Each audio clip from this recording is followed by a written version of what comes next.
នឹកដល់អានុសាបងនឹងជីវ៉ាធ្លាប់គិតកោយគ្នាតែឥឡូវរងាបេះដូងបងព្យាយាមធ្វើអង្ហើយក៏ត្រាំត្រាយអូនមិនវិលវិញគ្រប់យ៉ាងបានត្រឹមតមនិញបងឈឺណាស់អតីតក្រនជាស្រមោលដែលអូនតបចោលបាត់ទៅទីឆ្ងាយអូនក៏រំសាយស្នេហ៍អស់ហើយអូនទៅចោលបងគ្មានមេត្តាអរក្តីស្នេហាខ្ញុំឆ្អែតឆ្អន់ហើយដូចទូកដែលគ្មានកង់គ្មានត្រើយសល់តែក្រមគ្រីបងឈឺខ្លាំងគឺថ្ងៃអូនរៀបការវាឈឺផ្សាដូចបនឡាចាំងទ្រូងធ្លាយដល់ប្រមាត់បេះដូងស្លងចិត្តឯ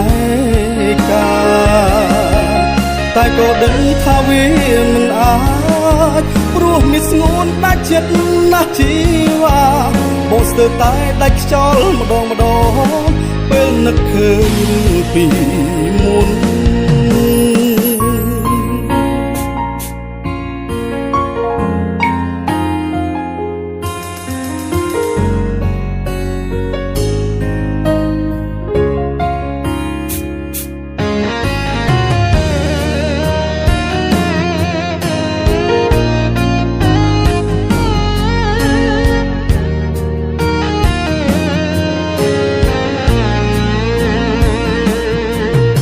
អតីតក្រនជា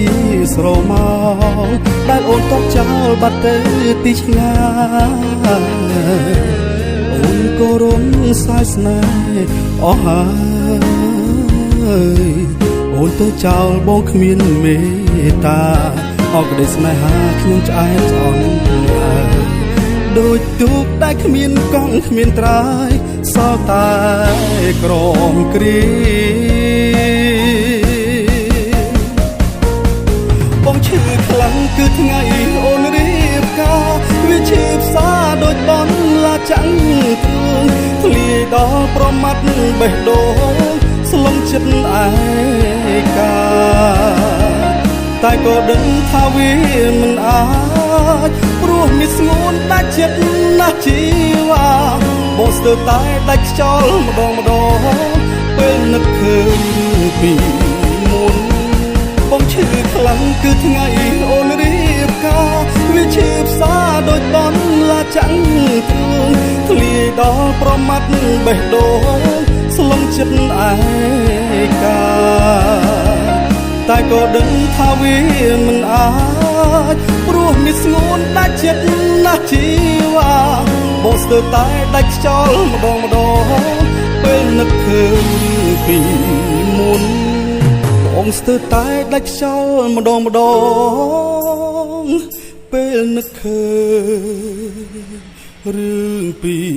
មុន